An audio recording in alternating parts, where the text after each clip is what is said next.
ভাইয়েরা আমার, বন্ধুরা আমার, আমার আপনার নবী বলেন তোমরা এমন গুনাহ থেকে বেঁচে থাকো যেই গুনাহ আল্লাহ তাআলা ক্ষমা করবে না। আল্লাহর হাবিব বলেন এক নম্বরে হলো ফামান গুল্লা শাইয়ান উতিয়া বিহি ইয়াউমাল কিয়ামা। তোমরা আত্মসাৎ করার থেকে বেঁচে থাকো।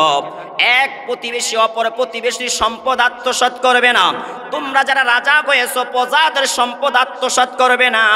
আল্লাহর হাবিব বলেন যদি কেউ কারো সম্পদ আত্মসাৎ করে, যেই সম্পদটা আত্মসাৎ করেছে, কিয়ামতের ময়দানে সেই সম্পদটা মাথা নিয়ে আল্লাহর আদালতে দাঁড়াইতে হবে। বলি না আউযুবিল্লাহ।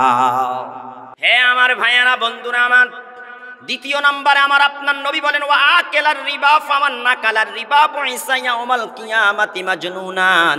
দ্বিতীয় নম্বরে তোমরা সুদ বক্ষণ করার থেকে বেঁচে থাকো। কেননা দুনিয়াতে যারা সুদ বক্ষণ করেছে, সুদি লেনদেন করেছে, এই মানুষগুলা কিয়ামতের ময়দানে আল্লাহর আদালতে পাগল হয়ে দাঁড়াবে। চিল্লায়া বলি না আউযুবিল্লাহ। হে আমার ভাইয়েরা, বন্ধুরা আমার, যারা সুদ বক্ষণ করে, যারা সুদি লেনদেন করে, যারা সুদ খায়, আল্লাহর হাবিব বলেন তারা পাগল হয়ে কিয়ামতের ময়দানে আল্লাহর আদালতে যাবে। এই দুনিয়াতে আপনারা পাগল দেখেন কিনা ভাইয়ার আমার? এমন পাগল হয়ে কিয়ামতের ময়দানে সুদখোরেরা যাবে। যত বড় নামাজি হোক না কেন, মসজিদের প্রথম কাতারে দাঁড়িয়ে নামাজ পড়ুক না কেন, যত বড় হাজি হোক না কেন, যত বারবার উমরা করুক না কেন, যদি সুদের কারবার ছাড়তে না পারে, যদি সুদি লেনদেন বর্জন করতে না পারে, আল্লাহর হাবিব বলেন কিয়ামতের ময়দানে এই সুদখোরেরা আল্লাহর আদালতে পাগল হয়ে যাবে। চিল্লায়া বলি না আউযুবিল্লাহ। এটা আল্লাহ তাআলা বলেছেন আল্লাযীনা ইয়াকুলুনার রিবা লা ইয়াকুমুনা ইল্লা কামা ইয়াকুমুল্লাযী ইয়াতাখাব্বাতুহুশ শাইতানু মিনাল মাস। আল্লাহ বলেন যারা সুদ খায়, এই সুদখোরেরা কিয়ামতের ময়দানে আল্লাহর আদালতে দাঁড়াইতে পারবে না। তবে এমনভাবে তারা দাঁড়াইবে, ভূতে ধরলে রোগীর অবস্থা যেমন হয়, ভূতে ধরা মানুষের অবস্থা যেমন হয়, আল্লাহ বলেন এমনভাবে তারা আল্লাহর আদালতে যাবে। তারা হাঁটতে চাইবে, হাঁটতে পারে না, দাঁড়াইতে চাইবে, দাঁড়াইতে পারবে না। একবার সামনের দিকে পড়ে যাবে, আবার পিছনের দিকে পড়ে যাবে, আবার ডাইনে পড়ে যাবে, আবার বামে পড়ে যাবে। যখন হাসরের ময়দানের মানুষগুলা তার দিকে তাকাবে, তখন তারা বুঝতে পারবে এই মানুষটা দুনিয়াতে থাকতে সুদ বক্ষণ করেছে। অথচ আল্লাহ কুরআনুল কারীমের মধ্যে বলেছেন ইয়া আইয়ুহাল্লাযীনা আমানুত্তাকুল্লাহ ওয়া দারু মা বাকিয়া মিনার রিবা ইন কুনতুম মুমিনিন। হে ঈমানদারেরা, তোমরা যারা ঈমান এনেছো, যদি ঈমানের দাবিতে তোমরা সত্যবাদী হয়ে থাকো, যদি তোমাদের কলিজার ভিতর ঈমান থেকে থাকে, নির্ভেজাল পিওর ঈমান যদি থেকে থাকে, আল্লাহ বলেন তোমরা আমি আল্লাহকে ভয় করো, আমি আল্লাহকে ভয় করো, আমি আল্লাহকে ভয় করো। আল্লাহ তাআলা তারপরে বলেন তোমরা সুদের বকেয়া ছেড়ে দাও, সুদের বকেয়া তোমরা ছেড়ে দাও ইন কুনতুম মুমিনিন, যদি তোমরা মুমিন হয়ে থাকো। তাহলে আয়াত দ্বারা বোঝা গেল যারা মুমিন তারা কখনো সুদ খাইতে পারে না, যারা মুমিন তারা কখনো সুদ খাইতে পারে না। হে ঈমানদার নারী পুরুষরা, তোমরা সুদের কারবার ছেড়ে দাও, তোমরা সুদের কারবার বন্ধ করে দাও যদি তোমরা মুমিন হয়ে থাকো, যদি তোমরা মুমিন হয়ে থাকো। এই আয়াত দ্বারা বোঝা যায় যারা ঈমানদার দাবি করার পরও সুদ খায়, যারা হজ করার পরও সুদ খায়, যারা দাড়ি রাখার পরও সুদ খায়, লম্বা জামা পরার পরও যারা সুদ খায়, এদের কলিজায় ঈমান নাই। ঠিক না বে ঠিক কথা বলেন? ভাইয়েরা আমার, বন্ধুরা আমার, আল্লাহ তাআলা तमाम দুনিয়ার সমস্ত মানুষদেরকে জানিয়ে দিলেন ফামান যুহজিহা আনিন নার ওয়া উদখিলাল জান্নাতা ফাকাদ ফাজ। আল্লাহ তাআলা বলেন তোমরা সেদিনই সফলতা অর্জন করবে যেদিন তোমাদেরকে জাহান্নামের আগুন থেকে দূরে রাখা হবে এবং তোমাদেরকে চিরসুখের জায়গা জান্নাতে প্রবেশ করিয়ে দেওয়া হবে। আল্লাহ বলেন সেদিনই তোমরা চির সফলতা অর্জন করতে পারবে। যেদিন পর্যন্ত আমি আর আপনি জান্নাতে যেতে পারবো না, জান্নাতে প্রবেশ করতে পারবো না, সেদিন পর্যন্ত আমরা সফলতা অর্জন করতে পারি না। তবে এই সফলতা অর্জন করার জন্য আল্লাহ তাআলা আমাদেরকে দুনিয়াতে পথ দেখিয়ে দিয়েছে কি দেই না ভাইয়েরা আমার? বলেন না দিছে কি দেয় না? আল্লাহ তাআলা সূরাত ইউনূসের মধ্যে বলেন বান্দা, যেই জান্নাতে ঢোকার পরে তোমরা চির সফলতা অর্জন করবে, সেই জান্নাতের দিকে আমি আল্লাহ নিজেই তোমাদেরকে ডাকতেছি। আল্লাহ তাআলা বলেন ওয়াল্লাহু ইয়াদউ ইলা দারিস সালাম। আল্লাহ বলেন আমি আল্লাহ তাম দুনিয়ার সমস্ত মানুষদেরকে শান্তির ঘরের দিকে ডাকতেছি, বলি সুবহানাল্লাহ। হে আমার ভাইয়ারা বন্ধুরা আমার, এই দারিস সালামের দুটি ব্যাখ্যা রয়েছে। একটি ব্যাখ্যা হলো দুনিয়াতে তোমরা যদি শান্তি পেতে চাও, শান্তি অর্জন করতে চাও, আল্লাহ বলেন তাহলে তোমরা ইসলামে প্রবেশ করো, পরিপূর্ণরূপে তোমরা ইসলাম মানো। ইসলামী বিধিবিধানগুলো তোমরা তোমাদের ব্যক্তিগত জীবনে, পারিবারিক জীবনে, সামাজিক জীবনে, রাষ্ট্রীয় জীবনে, আন্তর্জাতিক জীবনে তোমরা ইসলামের বিধিবিধানগুলো মেনে চলো। আল্লাহ বলেন তাহলে তোমরা দুনিয়াতে শান্তি পাইবা, বলি সুবহানাল্লাহ। শুধু দুনিয়াতে শান্তি পাইবা এমন নয়, কবরে যাওয়ার পর তোমরা শান্তি পাইবা। হাসরে তোমাদেরকে আমি আল্লাহ আমার আরশ আজিমের নিচে জায়গা করে দিব। এমনকি আমি আল্লাহ তোমাদেরকে সর্বশেষ মাফ করে চিরসুখের জায়গা জান্নাতুল ফিরদাউস দিয়ে দেব। আল্লাহ তাআলা সূরাতুল কাহফের মধ্যে বলেন ইন্নাল্লাযীনা আমানু ওয়া আমিলুস সলিহাতি কানাত লাহুম জান্নাতুল ফিরদাউসি নুজুলা। আল্লাহ বলেন নিশ্চয়ই যারা ঈমান আনবে, ঈমান আনার পরে যারা সৎ আমল করবে, আল্লাহ বলেন এদের জন্য আমি আল্লাহ জান্নাতুল ফিরদাউস রেডি করে রেখেছি। আল্লাহ বলেন যেই জান্নাতে যাওয়ার পরে আমি আল্লাহ নিজেই এদেরকে মেহমানদারি করাবো। হে আমার ভাইয়ারা বন্ধুরা আমার, যদি আমরা চিরসুখের জায়গা জান্নাতে যেতে পারি, জান্নাতে প্রবেশ করতে পারি, যদি ঈমানের দৌলত নিয়ে আর সৎ আমল নিয়ে আমরা মৃত্যুবরণ করতে পারি, আল্লাহ বলেন আমি এদেরকে চিরসুখের জায়গা জান্নাতুল ফিরদাউস দিব। জান্নাতের ভিতরে যত জান্নাত আছে তার মধ্যে সবচেয়ে শ্রেষ্ঠ জান্নাত হলো জান্নাতুল ফিরদাউস। আল্লাহ বলেন এই জান্নাতুল ফিরদাউসটা আমি আল্লাহ তাদেরকে দান করে দিব, বলি সুবহানাল্লাহ। হে আমার ভাইয়ারা বন্ধুরা আমার আপনার নবী বলেছেন তোমরা যখন আল্লাহর কাছে জান্নাত চাইবে তখন জান্নাতুল ফিরদাউস চাইবে।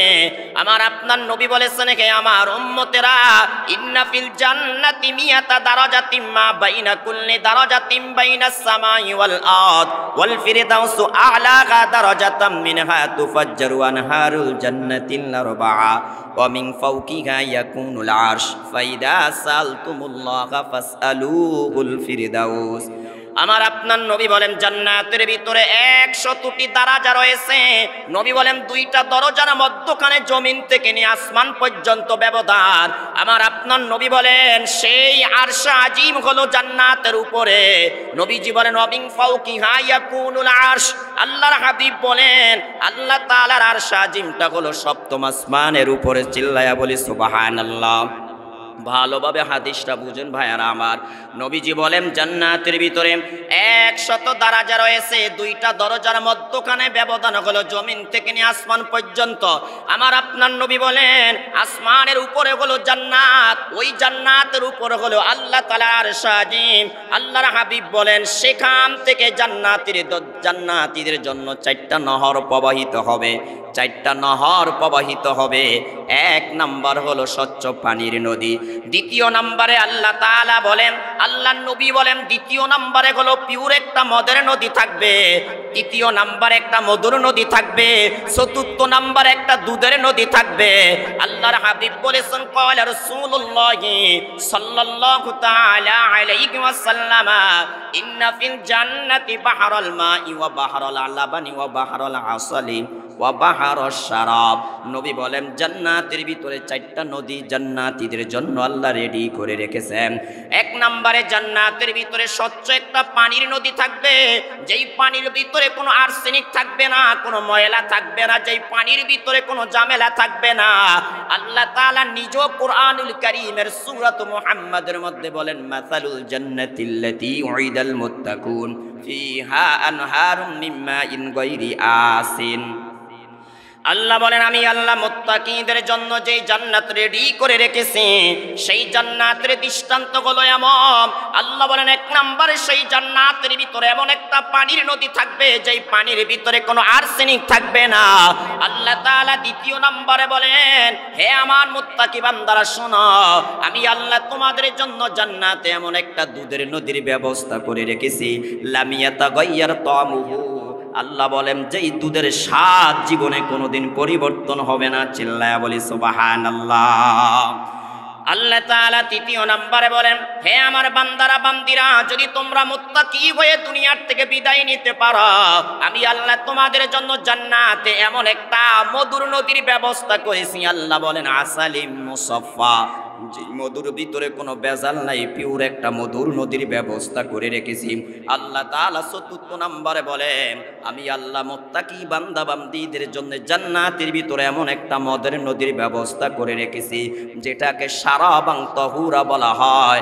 আল্লাহ বলেন যেই মদ পান করলে জান্নাতীদের মস্তিষ্ক কোনোদিন নষ্ট হবে না। চিল্লায়া বলি সুবহানাল্লাহ। তাই ভাইয়েরা আমার, বন্ধুরা আমার আপনার নবী বলেন আরশ আজিম হলো আসমানের উপরে, আসমানের উপরে হলো জান্নাত, ওই জান্নাতের উপরে হলো আরশ আজিম। নবীজি বলেন যখন এই জান্নাত আরশ আজিমের নিচেই হলো জান্নাতুল ফিরদাউস, নবীজি বলেন ফাইদা সালতুমুল্লাহা ফাসআলুহুল ফিরদাউস, যখন তোমরা আল্লাহর কাছে জান্নাত চাইবে তখন জান্নাতুল ফিরদাউস চাইবে। চিল্লায়া বলি সুবহানাল্লাহ। হে আমার ভাইয়ারা বন্ধুরা আমার, আল্লাহ তাআলা বলেন নিশ্চয়ই যারা ঈমান আনবে, ঈমান আনার পরে যারা সৎ আমল করবে, এই মানুষগুলোকে আমি আল্লাহ জান্নাতুল ফিরদাউস দান করব।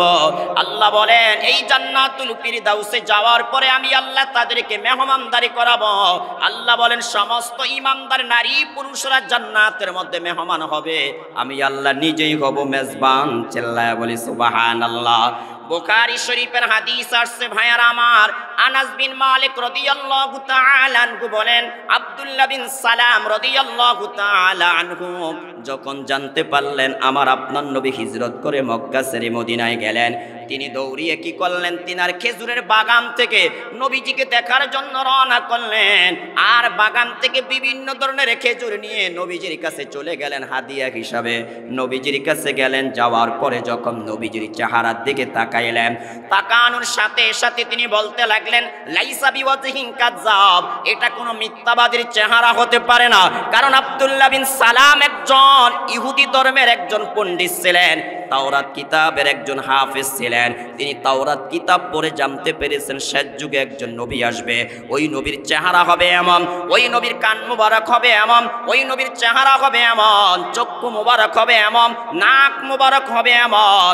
তিনি এর আগ থেকে আমার আপনার নবীকে চিনে, বাস্তবে যেদিন আমার আপনার নবীকে দেখলেন, দেখার সাথে সাথে বললেন এটা কোনো মিথ্যাবাদীর চেহারা নয়, এটাই সেই নবী যেই নবীর বিবরণ আমি তাওরাত কিতাব পড়ে পেয়েছি। বলি সুবহানাল্লাহ। হে আমার ভাইয়ারা বন্ধুরা আমার, লম্বা হাদিস সেটা আমার বলার উদ্দেশ্য নয়। এই আব্দুল্লাহ ইবনে সালাম যখন নবীজির কাছে আসলেন, এসেই নবীকে তিনটা প্রশ্ন করলেন, ইয়া রাসূলুল্লাহ, ইয়া হাবিবাল্লাহ, ওগো আল্লাহর নবী আমি আপনাকে তিনটা প্রশ্ন করতে চাই, যেই তিনটা প্রশ্ন লা ইয়ালামুকুন্না ইল্লা নাবিয়্যুন, নবী ব্যতীত দুনিয়ার কেউ যেই তিনটা প্রশ্নের জবাব দিতে পারবে না, কারণ নবীদের কাছে ওহী আসে, দুনিয়ার মানুষের কাছে ওহী আসে না। আল্লাহ তাআলার নবী চুপ করে রইলেন, কিছুক্ষণ পরে বললেন আব্দুল্লাহ তোমার প্রশ্ন কি, প্রশ্নগুলা করো। আব্দুল্লাহ বিন সালাম এক নম্বরে প্রশ্ন করলেন, নবীজি আপনার কাছে জানতে চাই কিয়ামতের প্রথম আলামত কি হবে। দ্বিতীয় নম্বরে জানতে চাই নবীজির সন্তান কখন বাবার আকৃতি ধারণ করে, আবার সন্তান কখন মায়ের আকৃতি ধারণ করে। তৃতীয় নম্বরে জানতে চাই জান্নাতীদের প্রথম নাস্তা কি হবে, জান্নাতীদের প্রথম খাবার কি হবে, নবীজি আপনার কাছে জানতে চাই। আমার আপনার নবী কোনো জবাব দেয় না, চুপ করে রইলেন, কেননা এখন পর্যন্ত নবীজির নিকটে তিনটা প্রশ্নের উত্তর আসে না। আমার আপনার নবী ওই পর্যন্ত কোনো কথা বলে না যে পর্যন্ত আল্লাহর পক্ষ থেকে জবাব না আসে। ঠিক না বেঠিক কথা বলেন? আল্লাহ বলেছেন ওয়া মা ইয়ানতিকু আনিল হাওয়া ইন হুয়া ইল্লা ওয়াহিয়ুন ইউহা।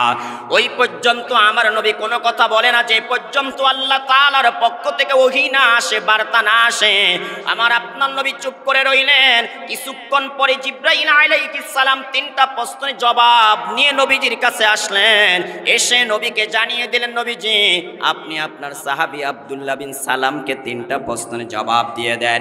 নবীজি বলে, আব্দুল্লাহ শোনো, তোমার এক নাম্বার প্রশ্নের জবাব হলো কিয়ামতের প্রথম আলামত হলো পূর্ব দিক থেকে একটা আগুন বের হবে, একটা ধোঁয়া বের হবে, মানুষদেরকে তাড়িয়ে পশ্চিম দিকে নিয়ে যাবে।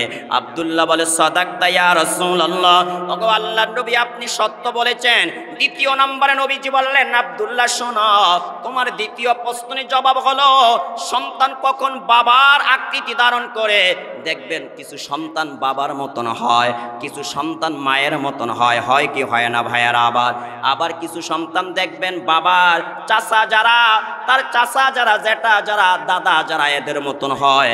আবার কিছু সন্তান দেখা যায় নানার পক্ষের লোক যারা তাদের মতন হয়, হয় কি হয় না ভাইয়ারা আমার?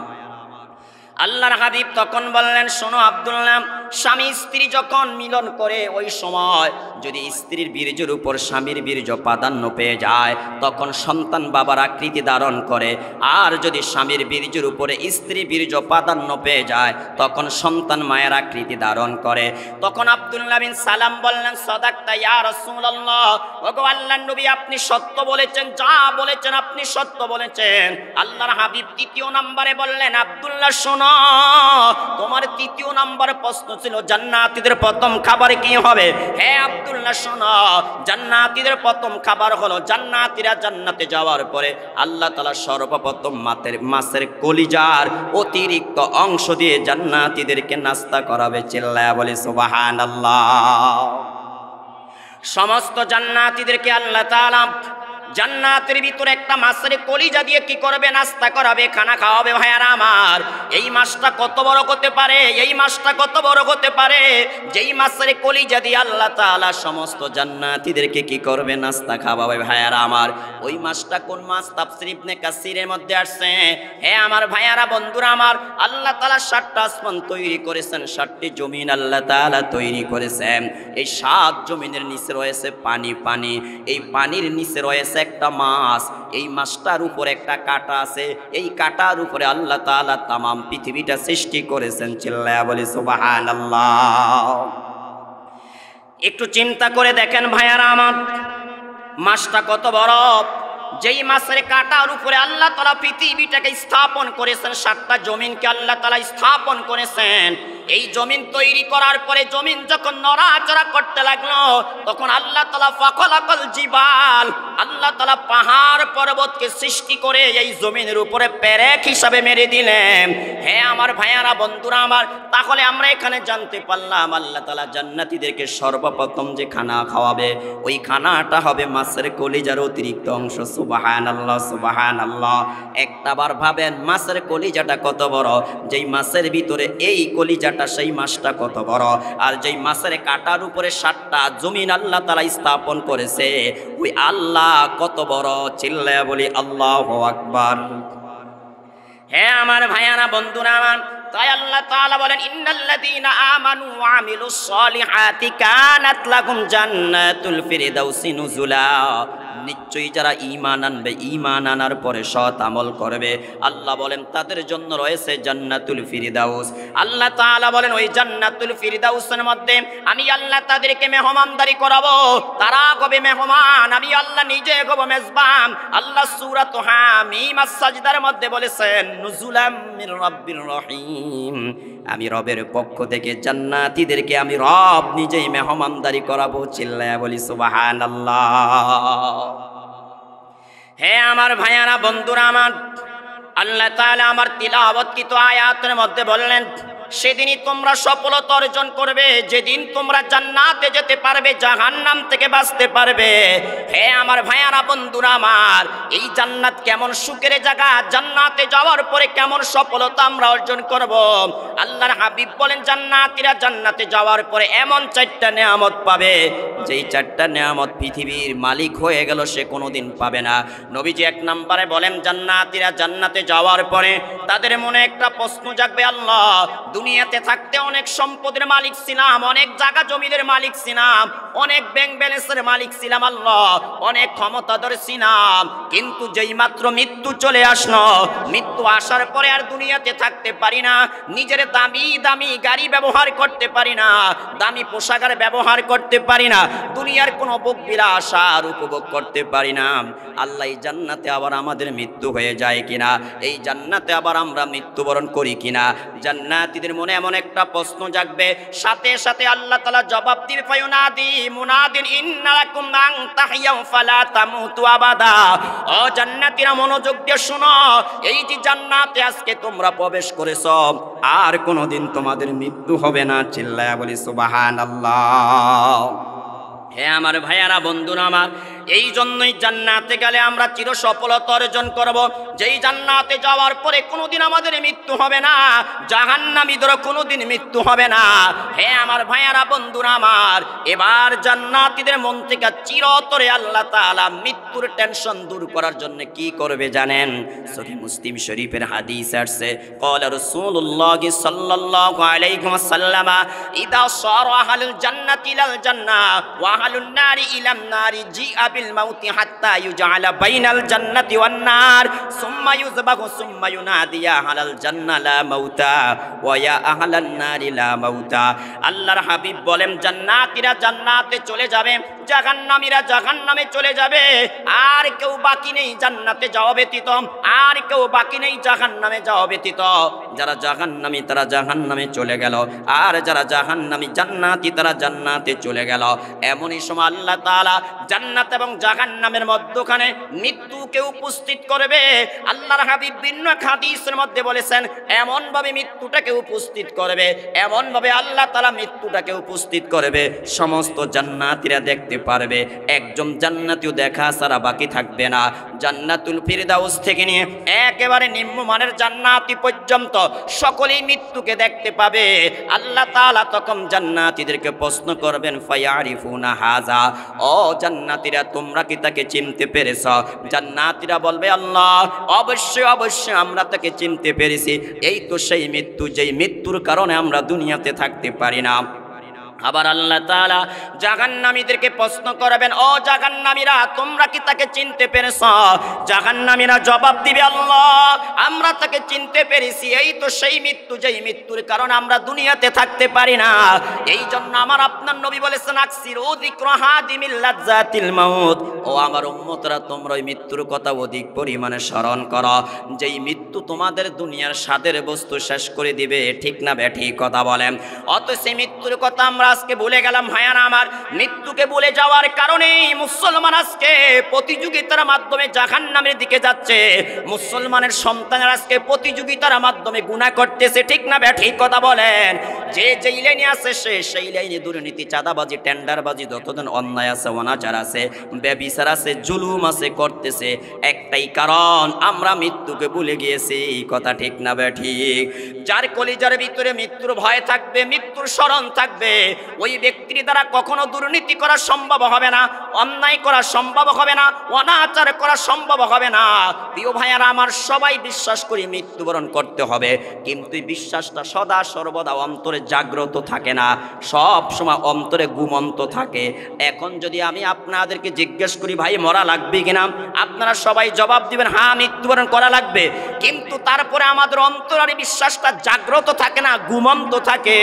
জাগ্রত থাকলে মুসলমান কখনো অন্যায় করতে পারে না, রাতের অন্ধকারে মুসলমান গুনাহ করতে পারে না। ঘরের দরজা জানালা বন্ধ করে যুবক যুবতীরা মোবাইলের মধ্যে নগ্ন ছবি দেখতে পারে না। ঠিক না ব্যাঠিক কথা বলেন? একটাই কারণ, মুসলমানের অন্তরে 24টা ঘন্টা মৃত্যুর স্মরণ জাগ্রত থাকে না। অথচ আমার আপনার নবী কত সুন্দর কথা বলেছেন। ইবনে মাজাহ শরীফের হাদিস আছে, আব্দুল্লাহ বিন ওমর রাদিয়াল্লাহু তাআলা আনহু বলেন, আতাইতুন নবিয়্য সাল্লাল্লাহু আলাইহি ওয়াসাল্লাম আশিরা আশারা, আমি একদিন নবীজির নিকটে 10তম ব্যক্তি হয়ে গেলাম। আমার পূর্বে আরো 9 জন লোক নবীজির দরবারে গিয়েছে, আমি 10 নম্বর হয়ে গেলাম। যাওয়ার পরে দেখতে পাইলাম একজন আনসারী লোক দাঁড়াইয়া নবীকে প্রশ্ন করলেন, ইয়া রাসূলুল্লাহ রাসূলুল্লাহ ইয়া হাবিবাল্লাহ আমি আপনার কাছে জানতে চাই মান আকিয়াসুন নাসি ওয়া আহজামুন নাস ও নবী মানুষের মধ্যে সবচেয়ে বড় বুদ্ধিমান কারা বুদ্ধিজীবী কারা সবচেয়ে বড় জ্ঞানী কারা আমরা তো এখন মনে করি যে সবচেয়ে মেধা খরচ করে তার বুদ্ধি খরচ করে ইসলামের বিরুদ্ধে ষড়যন্ত্র করে তারাই হলো বর্তমানে সবচেয়ে বড় বুদ্ধিজীবী কথা ঠিক না বেঠি কি কথা এটা না ভাই কথা বলেন না কেন আমাদের দেশে বুদ্ধিজীবী কারা যারা 24টা ঘন্টা ইসলাম নিয়ে ষড়যন্ত্র করে 24টা ঘন্টা ইসলাম নিয়ে চক্রান্ত করে মসজিদ নিয়ে মাদ্রাসা নিয়ে ওলামায়ে কেরামদেরকে নিয়ে আল্লাহর কোরআনকে নিয়ে যারা 24টা ঘন্টা ষড়যন্ত্র চক্রান্ত করে এরাই হলো বুদ্ধিজীবী আমরা এদেরকে বুদ্ধিজীবী মনে করি ঠিক না বেঠি কথা বলেন অথচ আল্লাহর হাবিবকে প্রশ্ন করলেন নবীজি আপনার কাছে জানতে চাই সবচেয়ে বড় বুদ্ধিজীবীকে সবচেয়ে বড় বিচক্ষণকে আমার আপনার নবী জবাব দিলেন এক নম্বরে আকসারুকুম যিকরাল লিল মাউতি ওয়া ইস্তিদাদান লিল মাউতি ক্বাবলা নুজুলিল মাউত উলাইকা হুমুল আকিয়াস যাহাবু বিশারাফিদ দুনিয়া ওয়া কারামাতিল আখিরাহ আমার আপনার নবী এক নম্বরে বললেন মানুষের ভিতরে সবচেয়ে বড় বুদ্ধিমান হলো তারা বিচক্ষণ হলো তারা বুদ্ধিজীবী হলো তারা এক নম্বরে যারা অধিক পরিমাণে মৃত্যুর কথা স্মরণ করে অধিক পরিমাণে যারা মৃত্যুর কথা স্মরণ করে ভাই যদি কোনো ব্যবসায়ী ব্যবসা করতে যা মৃত্যুর কথা স্মরণ করে সে কখনো ব্যবসা করতে যে 2 নাম্বারই করতে পারবে না যদি কোনো চাকরিজীবী চাকরি করতে যায় মৃত্যুকে ভয় করে কখনো চাকরির স্থলে পাকি দিতে পারবে না ঠিক না বেঠিক কথা বলেন যদি কোনো রাজনীতিবিদ রাজনীতি করতে যা মৃত্যুকে স্মরণ করে কলমের খোসা দিয়া কোটি কোটি টাকা বিদেশ পাচার করে বেগম পাড়ায় বাড়ি আর গাড়ি করতে পারে না কথা ঠিক না বেঠি কথা বলেন না যে আপনারা মরণের কথা স্মরণ থাকলে যে এই মুহূর্তে আমার মরণ হয়ে যেতে পারে যে কোনো সময় আমার মৃত্যু চলে আসতে পারে এই চিন্তা যদি সদা সর্বদা আমার আপনার অন্তরে জাগ্রত থাকে ঘুমন্ত না থাকে একটা মুসলমানের বাচ্চাও বড় গুনাহ করবে দূরের কথা একটা ছোট্ট গুনাহ সগীরা গুনাহ করতে পারে না ঠিক না বেঠি কথা বলেন মুসলমান এখন গুনাহ করার বেলায় চ্যাম্পিয়ন কি ভাই কথা বলেন না যে আপনারা বলেন আমাকে মুসলমান কোন গুনাহ করে না বলেন গুনার জগতে যত গুনাহ আছে কোন গুনাহটা মুসলমান করে না আমাকে বলেন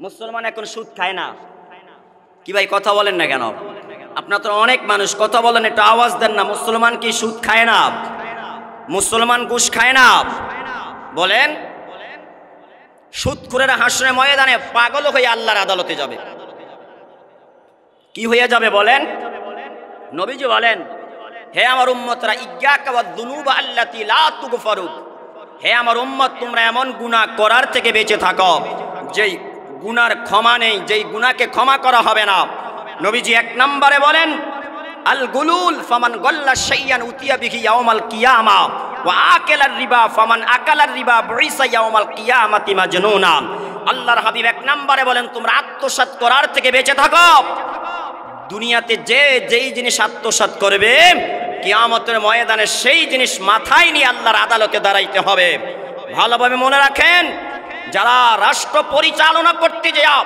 সমাজের নেতার থেকে নিয়ে একবারে সরকার প্রধান পর্যন্ত যত মানুষ যত দায়িত্বে আছে যে যত জিনিস আত্মসাৎ করেছে দেশের যত সম্পদ আত্মসাৎ করেছে কিয়ামতের ময়দানে রাসূল বলেন প্রত্যেকটা মানুষ সেই জিনিসগুলা মাথায় নিয়ে হাসরের ময়দানে যাবে তখন আমি আর আপনি দেখে দেখে বলবো আরে এই তো আমাদের জেলার এমপি ছিল মন্ত্রী ছিল এই তো অনেক ভালো মানুষ মনে করছিলাম দাড়িও ছিল পাঞ্জাবিও ছিল টুপিও ছিল সে তো হজও করেছে ওমরাও করেছে মসজিদে মাঝে মধ্যে নামাজও পড়েছে মসজিদ মাদ্রাসা করে দিয়েছিল আজকে যে এমপি সাহেবের মাথার মধ্যে দেখা যায় টনকে টন রড দেখা যায় টনকে টন চাউল দেখা যায় টনকে টন ডাউল দেখা যায় তখন বুঝে আসবে আসলে তো সে আমাদেরকে ধোঁকা দিয়েছিল বাহ্যিক লেবাস ভালো ছিল ভিতরে ভিতরে সে এক নম্বরে দুর্নীতিবাজ ছিল ঠিক না ঠিক কথা বলেন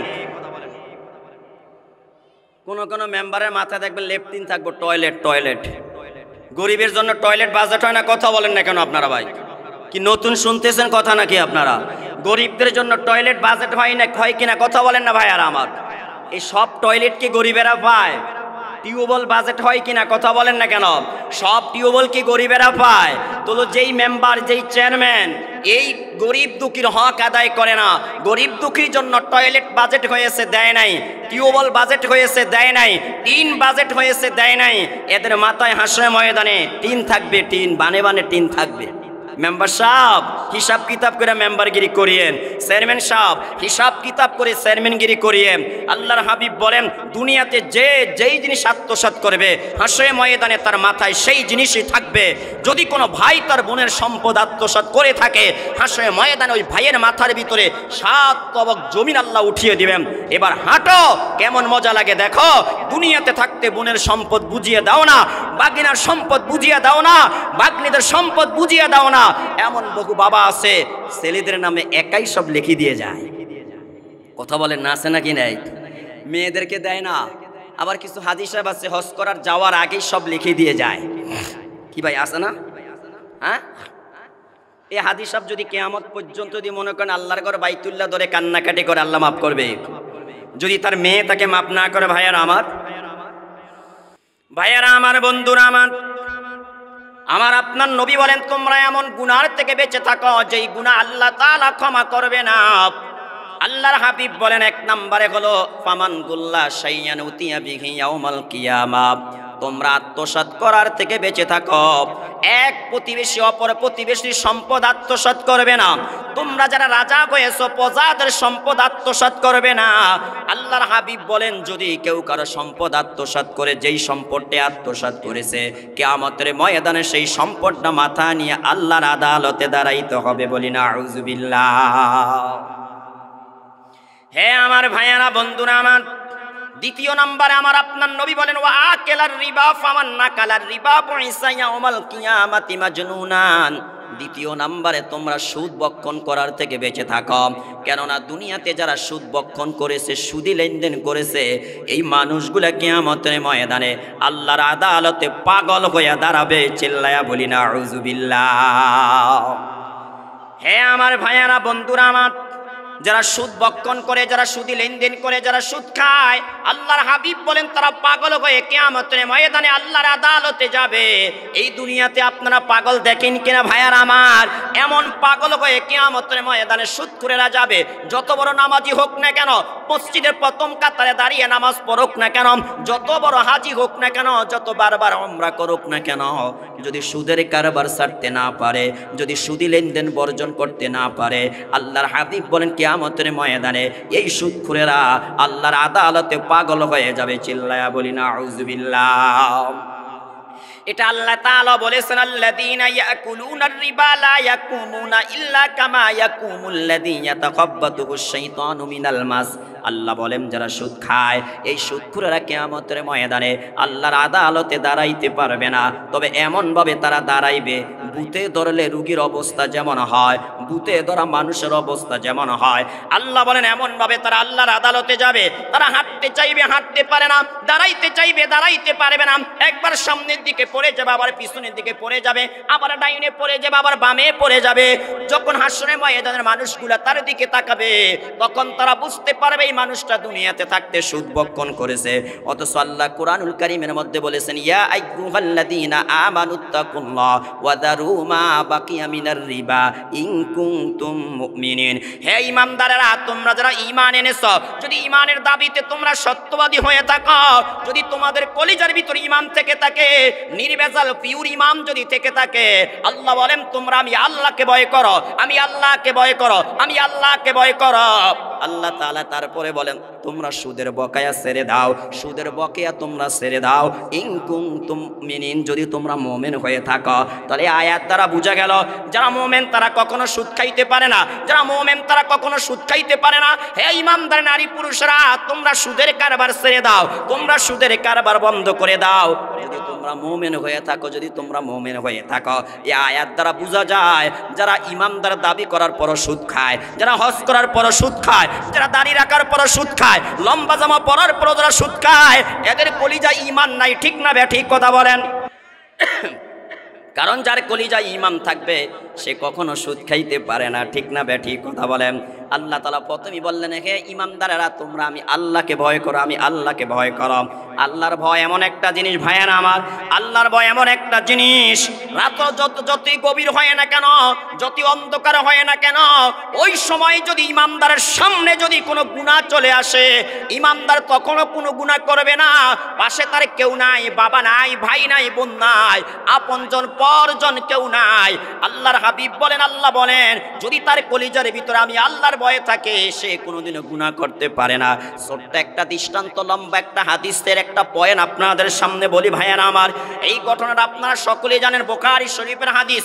ইবনে ওমর থেকে বর্ণিত, তিনি বলেন আল্লাহর হাবিব বলেছেন, তিনজন যুবক তাদের গবাদি পশুর ঘাস কাটার জন্য যখন জঙ্গলের দিকে রওনা করলেন, বৃষ্টি শুরু হয়ে গেল, সাথে সাথে তারা গর্তের মধ্যে আশ্রয় নিলেন।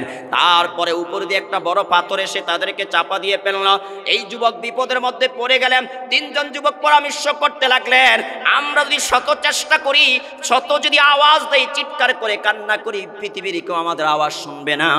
এবার তিনজন পরামর্শ করে আল্লাহর কাছে দোয়া করি, হয়তোবা আল্লাহ আমাদেরকে মুক্তি দিতে পারে, নাজাত দিতে পারে।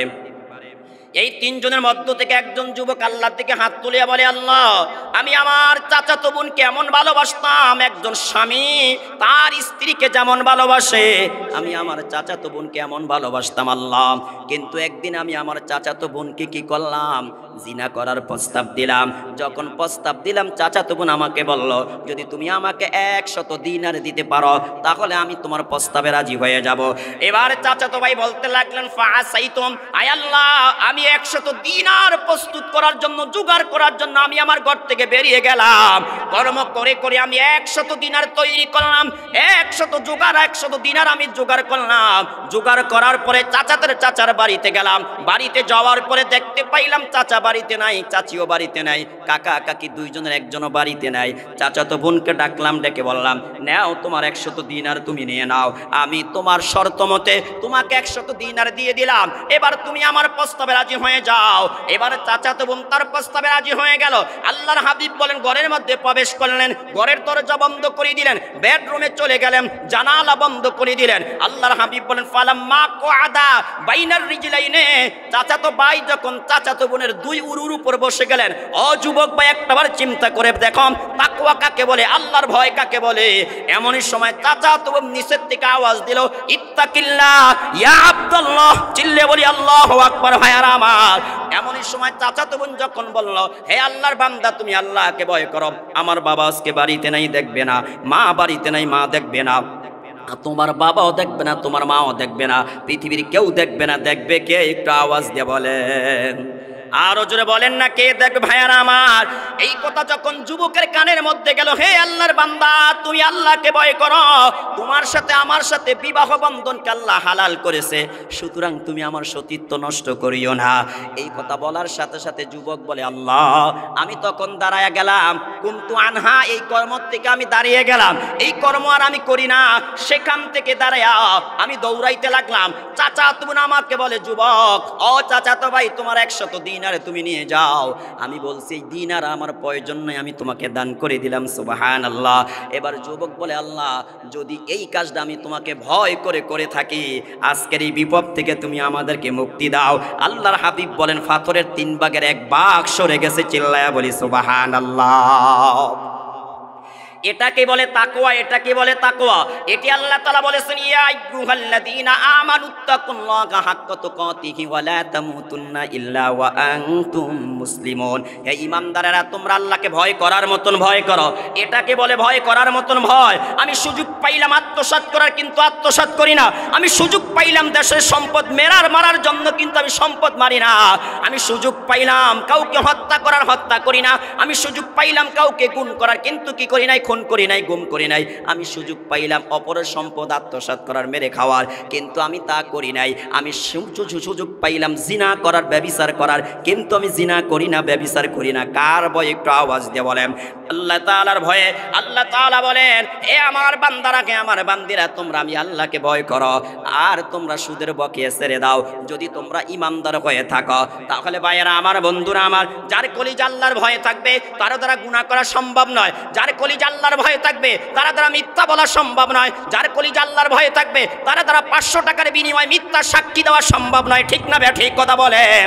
দীর্ঘ 16 বছর আপনারা দেখেছেন সবচেয়ে বেশি মিথ্যা সাক্ষী চলছে হুজুরদের বিরুদ্ধে, আলেম ওলামার বিরুদ্ধে। কথা ঠিক না ভাই? ঠিক। ও যতই হুজুরদের নামে মামলা, কি ভাই কথা বলেন না কেন? কোনো কারণ নাই, কোনো অপরাধ নাই, মামলা কার নামে? হুজুরদের নামে। সুদের বিরুদ্ধে একদিন ওয়াজ করছে, সুদ বিষয়ে, সুদ করে খেপে গেছে, যেই কোনো একটা ইস্যু নিয়ে এখন হুজুর নামে মামলা দিয়ে দিস। কি ভাই কথা বলেন না কেন? জালিমের জুলুম বিষয়ে কথা বলেছে, এখন যেই কোন একটা ইস্যু নিয়ে হুজুর নামে মামলা দিয়ে দিস। তো ভাইয়ারা আমার, বন্ধুরা আমার, যার কলিজা আল্লাহর ভয় থাকবে তারা দ্বারা কোনোদিন গুনাহ করা সম্ভব নয়। এবার আসেন আমরা মূল আলোচনা চলে যাচ্ছি। আব্দুল্লাহ বিন ওমর রাদিয়াল্লাহু তাআলা আনহু বলেন, নবীজিকে আমি প্রশ্ন করলাম, একজন আনসারী নবীকে প্রশ্ন করলেন, নবীজি সবচেয়ে বড় বুদ্ধিমানকে, সবচেয়ে বড় জ্ঞানীকে? আল্লাহর হাবিব এক নম্বরে বললেন যারা অধিক পরিমাণে মৃত্যুর কথা স্মরণ করে। দ্বিতীয় নম্বরে নবীজি বললেন ওয়াইস্তিদাদাল লিল মাউতি ক্বাবলা নুজুলিল মাউত, মৃত্যু আসার পূর্বে, মৃত্যুর পরের জগৎ কবরের জন্য যারা কঠিনভাবে প্রস্তুতি গ্রহণ করে। আল্লাহর হাবিব বলেন এরাই হলো সবচেয়ে বড় বুদ্ধিজীবী। চিল্লায়া বলি সুবহানাল্লাহ। বলেন তো আমাদের মরা লাগবে কিনা? একটু আওয়াজ দিয়ে বলেন না, মৃত্যুবরণ করা লাগবে কিনা ভাইয়ারা আমার? আসলে মৃত্যুবরণ করা লাগবে কিনা বলেন? তাই নবীজি বলেন যারা অধিক পরিমাণে মৃত্যুর কথা স্মরণ করবে।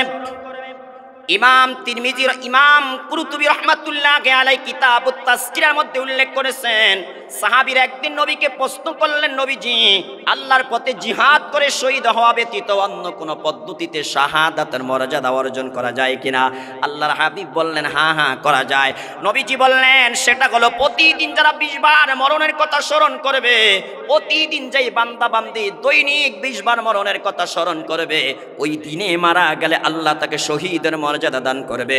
ওই রাত্রে মারা গেলে আল্লাহ তাআলা তাকে শহীদের মর্যাদা দান করবে। চিল্লায়া বলি সুবহানাল্লাহ। প্রিয় ভাইয়ারা আমার, একটু চিন্তা করে দেখেন, যেই ব্যক্তি দৈনিক 20 বার মরণের কথা স্মরণ করবে সে কোনোদিন নামাজ ছেড়ে থাকতে পারবে? যেই ব্যক্তি দৈনিক 20 বার মরণের কথা স্মরণ করবে সে কখনো গুনাহ করতে পারবে না? না, আল্লাহর কসম কোনো গুনাহ করতে পারবে না। আল্লাহর হাবিব বলেন যদি তোমরা দৈনিক 20 বার মৃত্যুর কথা স্মরণ করো, ওই দিনে রাত্রে মারা গেলে রব তোমাদেরকে শহীদের মর্যাদা দিয়ে দিবে। চিল্লায়া বলি সুবহানাল্লাহ। তাই নবীজি এক নম্বরে বললেন তোমাদের মধ্যে বুদ্ধিজীবী হলো তারা, তোমাদের মধ্যে সবচেয়ে বড় জ্ঞানী হলো তারা, তোমাদের মধ্যে সবচেয়ে বড় বিচক্ষণ হলো তারা। এক নম্বরে অধিক পরিমাণে মৃত্যুর কথা স্মরণ করে যারা।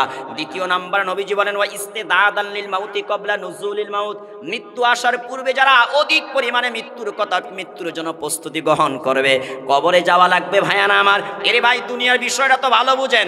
আপনার একটা ছেলেকে আপনি সৌদি আরব পাঠাবেন, এই ছেলেটা সৌদি আরব ঢোকার আগে কত প্রস্তুতি নেওয়া লাগে? ঠিক না বে ঠিক কথা বলেন? পাসপোর্ট করা লাগে, মেডিকেল করা লাগে, কত বারবার অফিসে যাওয়া লাগে, কত বারবার চেয়ারম্যান মেম্বারের কাছে যাওয়া লাগে, কত ধরনের প্রস্তুতি নেওয়া লাগে। ঠিক না বে ঠিক কথা বলেন? কিন্তু আমি আর আপনি এমন একটা জগতে যাবো, এমন একটা দেশে যাবো ভাইয়ার আমার, যেই দেশে কোনোদিন আমি যাই না, যেই দেশের খবর আমি কোনোদিন পাই না। আমার দাদা গেল, বাবা গেল, চাচা গেল, কোনোদিন আমি জানতে পারি না আমার বাবা কবর দেশে কি অবস্থা আছে, আমার দাদা কবরের মধ্যে কি অবস্থা আছে। কিন্তু আমি সৌদি আরব যাব, আমার চাচাতো এর মাধ্যমে জানতে পারলাম আমার কর্ম কি হবে, আমার কাজ কেমন হবে, কাজের অবস্থাটা কেমন হবে, কাজটা কি সহজ হবে না কঠিন হবে। ঠিক না বে ঠিক কথা বলেন? জানার পরও তার মনে অনেক ধরনের ভয় থাকে। কিন্তু আমি আর আপনি যে এমন একটা জগতে যাব, যেই জগৎ সম্পর্কে আমার আপনার ধারণা নাই, আমার আপনার ধারণা নাই, আমি আর আপনি কোনোদিন জানি না, কোনোদিন যেই কবরে আমি আর আপনি যাই না, কিন্তু সেই কবরের জন্য আমি আর আপনি কেমন প্রস্তুতি গ্রহণ করছি ভাইয়ারা আমার। হে আমার ভাইয়ারা, বন্ধুরা আমার, নবীজি বলেন ওয়া ইস্তিদাদাল লিল মাউতি ক্বাবলা নুজুলিল মাউতি উলাইকা হুমুল আকিয়াস। নবী বলেন যারা মৃত্যুর পরের জগৎ কবরের জন্য কঠিনভাবে প্রস্তুতি গ্রহণ করে, এই মানুষগুলো হলো সবচেয়ে বড় বুদ্ধিমান। চিল্লায়া বলি সুবহানাল্লাহ। যারা মৃত্যুর জন্য প্রস্তুতি গ্রহণ করে, কবরের পরের জগতের জন্য আমল করে, মৃত্যুর পরের জগৎ কবরের জন্য আমল করে, এরে ভাই কবরে যাওয়ার পরেই তো আমাকে আপনাকে তিনটা প্রশ্ন করবে। এক নম্বরে মার রব্বুকা, দুই নম্বরে ওমা দীনুকা, তৃতীয় নম্বরে ওমান নাবিয়ুকা। যদি তিনটা প্রশ্নের জবাব আমরা দিয়ে দিতে পারি, আল্লাহর হাবিব বলেন আল্লাহ তাআলা বলবে ফায়ুনাদি মুনাদিম মিনাস সামায়াং সাদাকা আবদি ফাআবরিশুহু মিনাল জান্নাহ ওয়া আলবিসুহু মিনাল জান্নাহ ওয়াফতাহু লাহু বাবান ইলাল জান্নাহ। তিনটা প্রশ্নের জবাব দিয়ে দিবা। আল্লাহ পাক আরশে আজিম থেকে ডাক দিয়ে বলবে, ও ফেরেশতা, আমার বান্দা সত্য বলেছে, তার রব হলো আল্লাহ, তার দ্বীন হলো ইসলাম, তার নবী হলো মুহাম্মদ সাল্লাল্লাহু আলাইহি ওয়াসাল্লাম। আমার বান্দা বান্দি যা বলেছে সত্য বলেছে। এবার আমার বান্দা বান্দির কবরে 5টা পুরস্কার দিয়ে দাও। এক নম্বরে আমার বান্দার কবরের মধ্যে জান্নাতের বিছানার ব্যবস্থা করে দাও। চিল্লায়া বলি সুবহানাল্লাহ। এক নম্বরে কবরে জান্নাতে বিছানা পাবো, দ্বিতীয় নম্বরে জান্নাতের পোশাক পাবো, তৃতীয় নম্বরে কবর থেকে নিয়ে জান্নাত পর্যন্ত একটা দরজা করে দেওয়া হবে। আল্লাহর হাবিব বলেন ওই দরজা দিয়ে জান্নাতের নাজু নেয়ামত, জান্নাতের মৃদু হাওয়া, জান্নাতের খুশবু, জান্নাতের মেশকাম্বরের ঘ্রাণ আসতে থাকবে। সুবহানাল্লাহ। চতুর্থ নম্বরে আমার আপনার নবী বলেন তার দৃষ্টিসীমা পর্যন্ত কবরটা প্রশস্ত করে দেওয়া হবে। অপর হাদিস আসছে, রাসূল বলেন সামনে 70 গজ, পিছনে 70 গজ, ডাইনে 70 গজ, বামে 70 গজ তার কবরটা প্রশস্ত করে দেওয়া হবে। পঞ্চম নাম্বার আমার আপনার নবী বলেন তার কবরের মধ্যে একজন যুবক চলে আসবে। আল্লাহু আকবার। আল্লাহর হাবিব বলেন ওই মৃত ব্যক্তি যুবকরে প্রশ্ন করবে, মান আনতা, তুমি কে, তুমি কেন আমার কবরে আসলা, তোমাকে তো আমি চিনি নাই। এবার যুবকটা জবাব দিবে, আনা আমালুকা সালেহ, আমি কইলাম তোমার নেক আমল। দুনিয়াতে থাকতে নামাজ পড়েছ, দুনিয়াতে থাকতে রোজা রেখেছ, দুনিয়াতে থাকতে হজ করেছ, উমরা করেছ, যাকাত দিয়েছ, দান সদাকা করেছ, এই সব আমলগুলাকে আল্লাহ আমি একটা যুবকের আকৃতি দিয়ে তোমার কবরে পাঠাইয়া দিচ্ছে। এবার বান্দা প্রশ্ন করবে তুমি কেন আসছ? এবার ওই যুবক জবাব দিবে, কিয়ামত পর্যন্ত আমি তোমার কবরে থেকে তোমাকে পাহারাদারি করব। হে আল্লাহর বান্দা, নাম কানা মাউতিকা কানা মাতিল আরুস, আজকে তুমি দুলাইনের মতন তোমার কবরের মধ্যে শুয়ে শুয়ে আরাম করো, আমি তোমাকে পাহারাদারি করব। চিল্লায়া বলি সুবহানাল্লাহ। তাই ভাইয়ারা আমার, বন্ধুরা আমার, যদি কবরে যে আমরা যদি তিনটা প্রশ্নের জবাব দিতে চাই, দুনিয়াতে থাকতে রবের গোলামি করা লাগবে, রবের দাসত্ব করা লাগবে। দ্বিতীয় নম্বরে একমাত্র কেবলমাত্র ইসলামকে আমরা মানতে হবে। তৃতীয় নম্বরে একজনের আদর্শ মানতে হবে, তিনি হলেন মুহাম্মদ রাসূলুল্লাহ সাল্লাল্লাহু আলাইহি ওয়াসাল্লাম। তাহলে আমরা কবরের মধ্যে যাইয়া তিনটা প্রশ্নের জবাব দিতে পারবো। আর যদি তিনটা প্রশ্নের জবাব দিয়ে দিতে পারি, আল্লাহ তাআলার নবী বলেন তাহলে কবরে তোমরা 5টা পুরস্কার পেয়ে যাইবে। বলি সুবহানাল্লাহ। তাই ভাইয়ারা আমার, বন্ধুরা আমার, এই মরণের কথা আমরা ভুলে যাওয়ার কারণে আজকে নামাজ ছেড়ে দিলাম। মরণের কথা ভুলে যাওয়ার কারণে আজান হওয়ার পরে দোকানের জাপ বন্ধ করতে পারি না।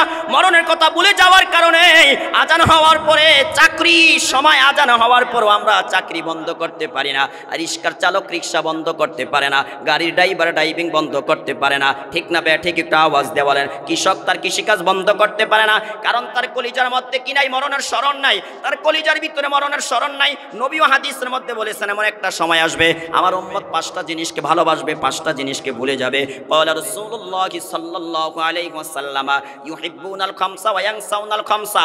নবী বলেন আমার উম্মত 5টা জিনিসকে ভালোবাসবে, অপরদিকে 5টা জিনিসকে ভুলে যাবে। এক নাম্বার ইউহিব্বুনাদ দুনিয়া ওয়া ইয়ানসাউনাল আখিরাহ, আমার উম্মত দুনিয়াকে ভালোবাসবে, আখিরাতকে ভুলে যাবে। দ্বিতীয় নাম্বার নবী বলেন ইউহিব্বুনাল কুসুরা ওয়া ইয়ানসাউনাল কুবুরা, আমার উম্মত দুনিয়ার দালান কোটাকে ভালোবাসবে, দালান কোটাকে পছন্দ করবে, কবরের কথা ভুলে যাবে। কথা ঠিক না বে ঠিক? দুনিয়ার ঘর সাজাইতে যে কবর ঘরের কথা ভুলে গেলাম, অথচ কবর প্রতিদিন আমাকে আপনাকে ডেকে বলে আনা বাইতুত তুরাব, আনা বাইতুদ দুধ, আনা বাইতুল গুরবা, আনা বাইতুজ জুলমা, আনা বাইতুল ওয়াহশা। প্রতিদিন কবর আমাকে আপনাকে ডেকে বলে আমি অপরিচিত ঘর, আমি অন্ধকার কবর, আমি একা একই ঘর, আমি হইলাম সাপ বিচ্ছুর ঘর, আমি হইলাম পোকামাকড়ের ঘর। আমি আর আপনি যতই দুনিয়ার দিকে দৌড়াই, কবর আমাকে আপনাকে প্রতিদিন কয়বার ডাকে? একটু আওয়াজ দিয়ে বলেন। আরো জোরে বলেন না ভাইয়ার আমার, কয়বার? আরো জোরে মুসলমানের আওয়াজ দিয়ে বলেন না কয়বার ভাইয়ার আমার? তে আল্লাহর হাবিব বলেন আমার উম্মত 5টা জিনিসকে ভালোবাসবে, অপরদিকে 5টা জিনিসকে ভুলে যাবে। এক নম্বরে দুনিয়াকে ভালোবাসবে, আখিরাতের কথা ভুলে যাবে। দেখেন একটু হাদিসের সাথে নিজের জীবনটা মিলিয়ে দেখেন। আজকে দুনিয়ার ভালোবাসা অন্তরে জায়গা দেওয়ার কারণে, দুনিয়ার মহব্বত প্রেম অন্তরে জায়গা দেওয়ার কারণে আখিরাতের কথা ভুলে গেলাম। পরকালে যে জান্নাত আছে জান্নাতের কথা ভুলে গেলাম, জাহান্নাম আছে জাহান্নামের কথা ভুলে গেলাম, ফুলসিরাত মিজানের কথা ভুলে গেলাম। হে আমার ভাইয়ারা, বন্ধুরা আমার, দ্বিতীয় নম্বরে দুনিয়ার দালান কোটা ঘর বাড়িকে ভালোবাসার কারণে কবর নামক ঘরকে আমরা ভুলে গেলাম। নবীজি তৃতীয় নম্বরে বলেন, ইউহিব্বুনাল মালা ওয়া ইয়ানসাউনাল হিসাবা। আমার উম্মত মালকে ভালোবাসবে, এই মালের জন্য যে কিয়ামতের ময়দানে হিসাব দিতে হবে, সেই হিসাবের কথা ভুলে যাবে। কথা ঠিক না ভাই? ঠিক। 4 নম্বরে আমার আপনার নবী বলেন, ইউহিব্বুনাল খালকা ওয়া ইয়ানসাউনাল খালিক। তারা দুনিয়ার সৃষ্টিকে ভালোবাসবে, আমি আল্লাহ যে সৃষ্টিকর্তা আমাকে ভুলে যাবে। কি ভাই, কথা বাস্তব না বাস্তব? ভালোভাবে বুঝেন। দুনিয়াকে ভালোবাসলাম, আখিরাতকে ভুলে গেলাম। দুনিয়ার ঘরবাড়িকে ভালোবাসলাম, কবরকে ভুলে গেলাম। মালকে ভালোবাসলাম, হিসাবকে ভুলে গেলাম। সৃষ্টি জগৎকে ভালোবাসলাম, সৃষ্টিকর্তাকে ভুলে গেলাম। ঠিক না ভাই? ঠিক কথা বলেন। কি ভাই, কথা বলেন না যে আপনার? আসলে কথা বাস্তব না বাস্তব? হ্যাঁ। 5 নাম্বারটা বলে শেষ করে দেই। দেখেন, নবী কয়, ইউহিব্বুনাল হায়াতা ওয়া ইয়ানসাউনাল মাউতা। তারা জীবনকে ভালোবাসে, মৃত্যুর কথা ভুলে যায়।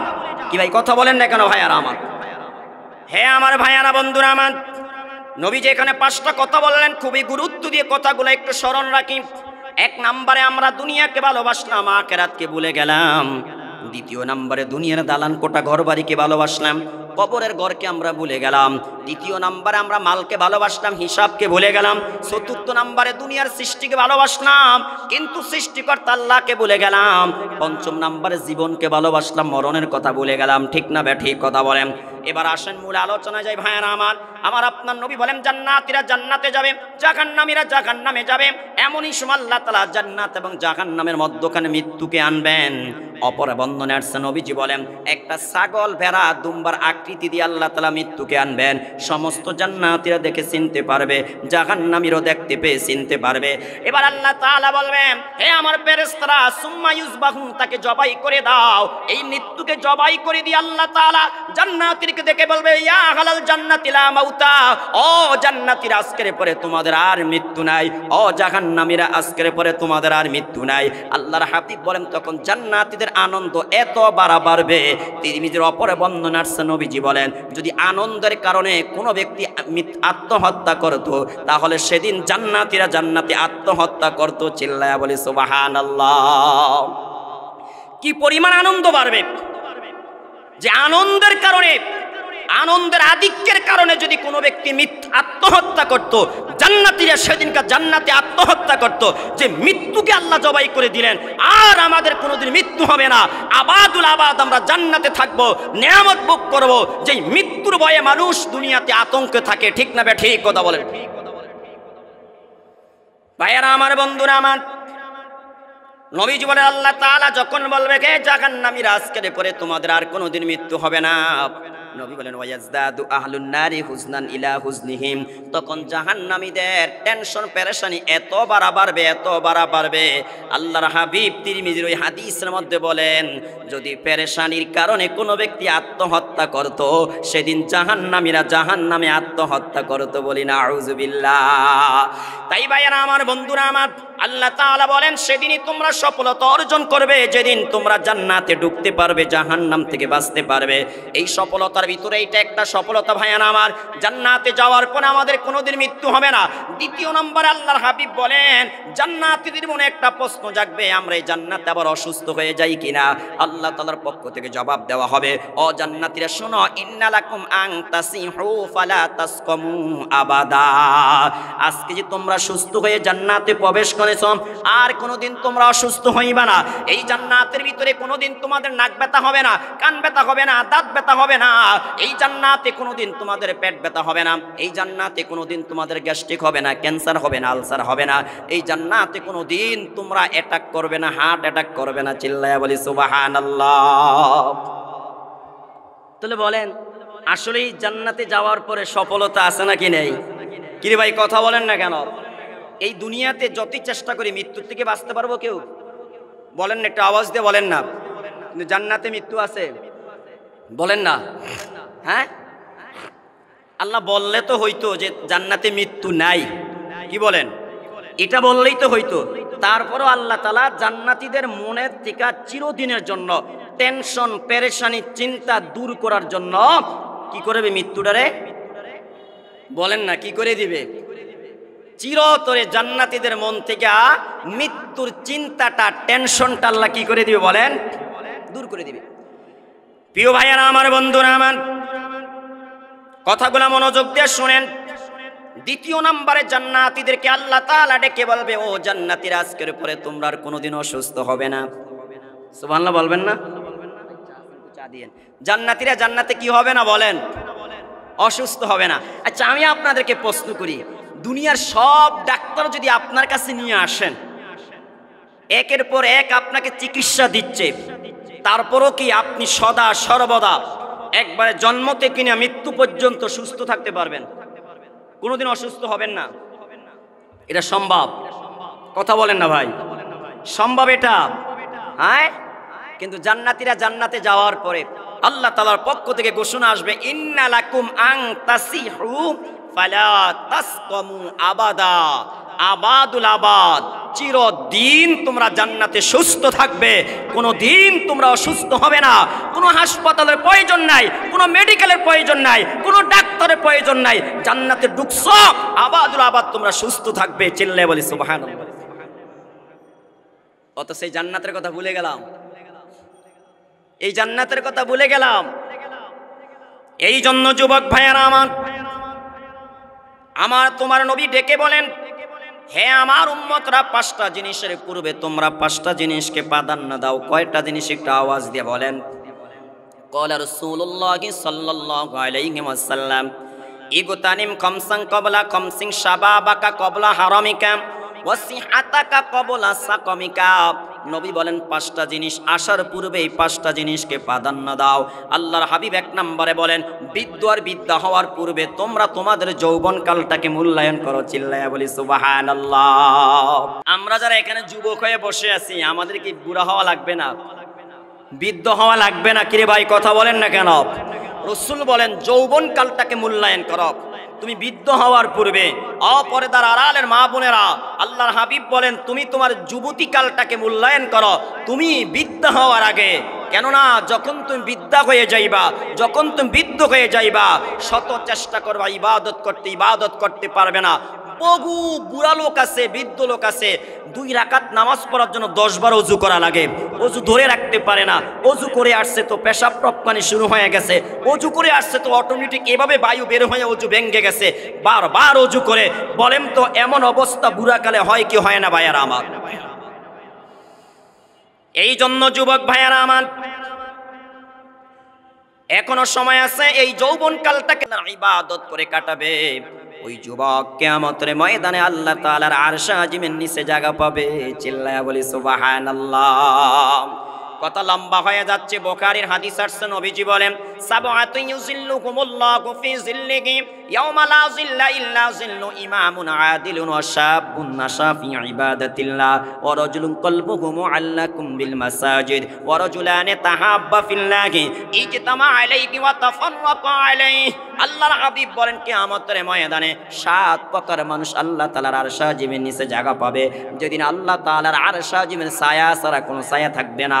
এমন সামিয়ানির ব্যবস্থা থাকবে না, কোনো গাছের ছায়া থাকবে না, কোনো বিল্ডিং এর কানিজের ছায়া থাকবে না, কোনো ঘর বাড়ি দালান কোটার ব্যবস্থা থাকবে না, কোনো ছাতার ব্যবস্থা থাকবে না, কোনো সামিয়ানির ব্যবস্থা থাকবে না। সেদিন কেবলমাত্র আমার আপনার রব আল্লাহর আরশ আজিমের ছায়া থাকবে। ঠিক না বেঠিক? নবীজি বলেন সেদিন 7 প্রকার মানুষ আল্লাহ তাআলার আরশ আজিমের নিচে জায়গা পাবে। 1 নাম্বার নবীজি বলেন ইমামুন আদিলুন, ওই শাসক যাকে আল্লাহ তাআলা শাসক বানানোর পরে তিনি কি করেছেন? ইনসাফ প্রতিষ্ঠিত করেছেন। শাসক হওয়ার পরে জনগণের উপর জুলুম করে না, জনগণের উপর অত্যাচার করে না, আল্লাহর কোরআনের বিরুদ্ধে আইন করে না, নারী পুরুষ সমান অধিকারের স্লোগান দেয় না, ধর্ম যার উৎসব সবার এমন স্লোগান দেয় না। আল্লাহ তাআলার নবী বলেন যেই ব্যক্তি শাসক হওয়ার পরে, ইমাম হওয়ার পরে, নেতা হওয়ার পরে, এমপি হওয়ার পরে, মন্ত্রী চেয়ারম্যান মেম্বার হওয়ার পরে ইনসাফ প্রতিষ্ঠিত করেছে, এমন একজন শাসক কিয়ামতের ময়দানে আল্লাহ তাআলার আরশ আজিমের নিচে জায়গা পাবে, চিল্লায়া বলি সুবহানাল্লাহ। আর যারা ক্ষমতা পাওয়ার পরে ভাইয়ানা আমার নবী মুহাম্মদ রাসূলুল্লাহ সাল্লাল্লাহু আলাইহি ওয়াসাল্লামের দেখানো পদ্ধতিতে রাষ্ট্র পরিচালনা করে না, আবু বকর, ওমর, ওসমান, আলী, হাসান, হোসেন, মুআবিয়া রাদিয়াল্লাহু তাআলা আনহুর মতন রাষ্ট্র পরিচালনা করে না, বরং ক্ষমতা পাওয়ার পরে ফেরাউনের ভূমিকা অবতীর্ণ হয়েছে, ক্ষমতা পাওয়ার পরে কারুনের ভূমিকা অবতীর্ণ হয়েছে, ক্ষমতা পাওয়ার পরে নমরুদের ভূমিকা অবতীর্ণ হয়েছে। এই মানুষগুলার হাসর কিয়ামতের ময়দানে ওই হামান, ফেরাউন, নমরুদের সঙ্গেই হবে, কথা ঠিক না বেঠি? হ্যাঁ আমার ভাইয়ারা, বন্ধুরা আমার, দ্বিতীয় নম্বরে আমার আপনার নবী বলেন ওয়াশাবুন নাশা ফি ইবাদাতিল্লাহ, ওই যুবক যে তার যৌবনকালটা আল্লাহর ইবাদত করে কাটাইছে, ওই যুবক কিয়ামতের ময়দানে আল্লাহ তাআলার আরশ আজিমের নিচে জায়গা পাবে। আল্লাহর হাবিব বলেন যে যুবতী তার যুবতীকালটা, যৌবনকালটা আল্লাহর ইবাদত করে কাটাইছে, সে কিয়ামতের ময়দানে আল্লাহ তাআলার আরশ আজিমের নিচে জায়গা পাবে, বলি সুবহানাল্লাহ। তাই যুবক ভাইয়ারা আমার, বন্ধুরা আমার, এখনো সময় আছে, গুনাহ ছেড়ে দেই, মোবাইলে গুনাহ করা বন্ধ করে দে। এর যুবক ভাই, আজকে এই মোবাইলটা তোমার বহন করতে যদিও হালকা হয়, কিয়ামতের ময়দানে মোবাইলের গুনাহ বহন করা তোমার জন্য অনেক কঠিন হবে, ঠিক না ঠিক কথা বলেন? এই জন্য প্রিয় ভাইয়ারা আমার, মোবাইলে গুনাহ করা বন্ধ করে দেই, আজকের থেকেই তওবা করি, এখনই তওবা করি, আল্লাহ অতীতে যত গুনাহ করেছি আর গুনাহ করব না, এই যৌবনকালটা তোমার ইবাদত করে কাটাবো। আল্লাহর হাবিব বলেন যদি যৌবনকালটা ইবাদত করে কাটাইতে পারো, আল্লাহর আরশ আজিমের নিচে তুমি জায়গা পেয়ে যাইবা। অপরদার আড়ালের মা, যৌবনকালটা যদি ইবাদত করে কাটাইতে পারেন, এই যৌবনকালটা যদি আল্লাহর গোলামি করে কাটাইতে পারেন, যৌবনকালটা যদি আপনি কোরআন তিলাওয়াত করে কাটান, জিকির করে কাটান, পর্দা করে কাটান, কিয়ামতের ময়দানে আল্লাহ তাআলার আরশ আজিমের নিচে জায়গা পাবেন, চিল্লায়া বলি সুবহানাল্লাহ। হে আমার ভাইয়ারা, বন্ধুরা আমার, মা বোনেরা তো আজকে পর্দা করে না বললেই চলে। হে পর্দার আড়ালের মা বোনেরা, আর কত গুনাহ করবেন, আর কত গুনাহ করে নিজেকে জাহান্নামের দিকে ঠেলে দিবেন? মা, এখনো সময় আছে, একটু গুনাহ করা বন্ধ করে দেন। আমি একটা হাদিসের অনুবাদ মা বোনদের উদ্দেশ্যে বলে যাই, মা বোনেরা একটু মনোযোগ দিয়ে হাদিসটা শোনেন। আপনাদের মধ্যে বহু মা বোন আছেন, অনেক যুবতী বোন আছেন, আপনি কলেজে যান, আপনি স্কুলে যান, আপনি ভার্সিটিতে যান, অথচ আপনি পর্দা করেন না। খোলা মুখটা খুলে আপনি কি করেন? বোরকা পরিধান করে আপনি স্কুলে চলে যান, অথচ আপনার চেহারাটা ঢাকা আল্লাহ পরশ করে দিয়েছে, ঠিক না ঠিক কথা বলেন? আল্লাহ বলেছেন ইউদনিনা আলাইহিন্না মিন জালাবিবিহিন্না। হ্যাঁ পর্দার আড়ালের মা বোনেরা, এখনো সময় আছে, পর্দা করেন। এখানে যেই কথাটা আমার বলার উদ্দেশ্য, বহু যুবতী বোন আছেন, স্কুলে যাবেন, কলেজে যাবেন, ভার্সিটিতে যাবেন, মাদ্রাসায় যাবেন, ঘর থেকে যখন বের হবেন, বের হওয়ার পূর্বে তারা আতর লাগায়, সুগন্ধি লাগায়, পারফিউম লাগায়, সেন্ট লাগায়। হে আমার পর্দার আড়ালের মা বোনেরা, আপনারা পাউডার লাগান, সুনু লাগান, লাগায় কি লাগায় না ভাইয়েরা আমার? আল্লাহর হাবিব কি বলে একটু মনোযোগ দিয়ে শুনেন। নবীজি বলেন কুল্লু আইনিন জানিয়া, প্রতিটা কুদৃষ্টির বিনিময়ে আমলনামা জিনার গুনাহ লেখা হয়। কোনো বেগানা নারী যদি বেগানা পুরুষের দিকে তাকায়, আমলনামা জিনার গুনাহ লেখা হয়। কোনো বেগানা পুরুষ যদি বেগানা নারীর দিকে তাকায়, রাসূল বলেন আমলনামা জিনার গুনাহ লেখা হয়। নবী তারপরে কি বলে মনোযোগ দিয়ে শুনেন। নবী বলেন ওয়া ইন্নাল মারওয়াতা ইদা ইস্তাতারাত ফামাররাত বিল মাজলিসি ফাহিয়া কাযা ওয়া কাযা, ইয়ানি জানিয়া। চিল্লায়া বলি নাউযুবিল্লাহ। নবীজি বলেন যখনই কোনো নারী প্রয়োজনে তার ঘর থেকে বের হবে, হে মা আপনি স্কুলে যান, কলেজে যান, ভার্সিটি যান, ব্যাংকে যান, কোনো সমস্যা নাই। বাজার করা লাগবে, বাজারে যাবেন, কোনো সমস্যা নাই। ব্যাংকে যাবেন, টাকা তুলতে হবে, কোনো সমস্যা নাই। কিন্তু মা যখনই আপনি ঘর থেকে বের হওয়ার পূর্বে আতর সুগন্ধি লাগাইয়া ঘর থেকে বের হন, পাউডার লাগিয়ে ঘর থেকে বের হন, সুনু লাগাইয়া ঘর থেকে বের হন। আল্লাহর হাবিব বলেন যখনই আপনি কোনো বৈঠকের পাশ দিয়ে অতিক্রম করেন, কোনো দোকানের পাশ দিয়ে অতিক্রম করেন, আপনার শরীর থেকে ঘ্রাণ যতটা পুরুষের নাকের মধ্যে যাবে, আপনার শরীরের পাউডারের ঘ্রাণ, আপনার শরীরের সুনুর ঘ্রাণ, আপনার শরীরের আতর সুগন্ধির ঘ্রাণ, আল্লাহর হাবিব বলেন যতটা পুরুষের নাকে যাবে, রাসূল বলেন ততটা পুরুষের সাথে জিনা করলে যেই গুনাহ হইতো, আপনার আমলনামা সেই পরিমাণ জিনার গুনাহ লেখা হয়। চিল্লায়া বলি নাউযুবিল্লাহ। অপরদার আড়ালের মা বোনেরা, আজকের থেকে আপনি আল্লাহর কাছে তওবা করেন। আগামী দিন আপনি কলেজে যাবেন, যাওয়ার আগে সুনু লাগাইতে পারবেন না, পাউডার লাগাইতে পারবেন না, কোনো ধরনের আতর সুগন্ধি লাগাইতে পারবেন না। যদি আপনি এগুলো লাগিয়ে ঘর থেকে বের হন, আপনি কলেজে যাওয়ার সময় যতটা পুরুষের নাকে আপনার শরীর থেকে গ্যারানটা যাবে, আবার আসার সময় যতটা পুরুষের নাকে গ্যারান যাবে। আপনি যখন ক্লাসে বসবেন, ক্লাসে বসার পরে আপনার যত ক্লাসমেট আছে, যত ছেলে আছে, এদের নাকে যদি এই গ্যারানটা যায়, আল্লাহর হাবিব বলেন এদের সাথে জিনা করলে যেই গুনাহ হয় সেই পরিমাণ জিনা আপনার আমলনামা লেখা হয়। অথচ আপনি জীবনে কোনোদিন জিনা করেন নাই, কিন্তু এই ভুল কাজ করার কারণে আপনার আমলনামা জিনার গুনাহ হাসরের ময়দানে অভাব থাকবে না। এর পর্দার আড়ালের মা, আপনি কখন সাজবেন, কখন পাউডার সুনো, কখন আতর সুগন্ধি সেন্ট পারফিউম লাগাবেন? যখন আপনি আপনার স্বামীর বেডরুমে যাবেন, তখন যত ইচ্ছা তত আপনি সাজবেন। কথা ঠিক না বেঠি? বলেন তো আমাদের মা বোনেরা এটা করে কিনা ভাইয়ারা আমার? বলেন না, করে কিনা? কি ভাই কথা বলেন না? কয়টা মহিলা আছে ঘর থেকে বের হওয়ার সময় আতর সুগন্ধি লাগায় না, পাউডার সুনু লাগায় না? বলেন কয়টা মহিলা আছে একটু বলেন আমাকে। কয়টা ছাত্রী আছে, স্কুল বলেন, কলেজ বলেন, ভার্সিটি বলেন, মাদ্রাসা বলেন, প্রত্যেকটা মেয়ে ঘর থেকে বের হওয়ার পূর্বে আতর সুগন্ধি সোনু পাউডার মেখে বের হয়। রসুল বলেন যতটা পুরুষের নাকে তোমার শরীর থেকে গ্রাম যাবে, ততটা পুরুষের সাথে জিনা করলে যেই গুনাহ হইতো, তোমার আমলনামা সেই পরিমাণ জিনার গুনাহ লেখা হবে। তাহলে মা বোনদের সতর্ক হওয়ার দরকার আছে নাকি নাই? কি ভাই কথা বলেন না, দরকার আছে নাকি নাই? আওয়াজ দিয়ে বলেন না, দরকার আছে নাকি নাই? তো প্রিয় ভাই আর আমার, সময় শেষ, আলোচনা লম্বা হয়ে গেছে, মূল ধারার থেকে আলোচনা বহুদূর চলে গেছে। তো রসুল বলেন জান্নাতীরা জান্নাতে যাওয়ার পরে কোনোদিন অসুস্থ হবে? বলেন না, কি হবে না ভাইয়ারা আমার? এই জান্নাতে যেতে মনে চায় কিনা? বলেন না, মনে চায় কিনা? তাহলে কাজ কয়টা? দুইটা। এক নম্বরে নির্ভেজাল ইমান, দ্বিতীয় নম্বরে কি? নির্ভেজাল আমল। শিরিক মুক্ত ইমান, কুফরি মুক্ত ইমান, নেফাক মুক্ত ইমান। দ্বিতীয় নম্বরে বিদআত মুক্ত আমল।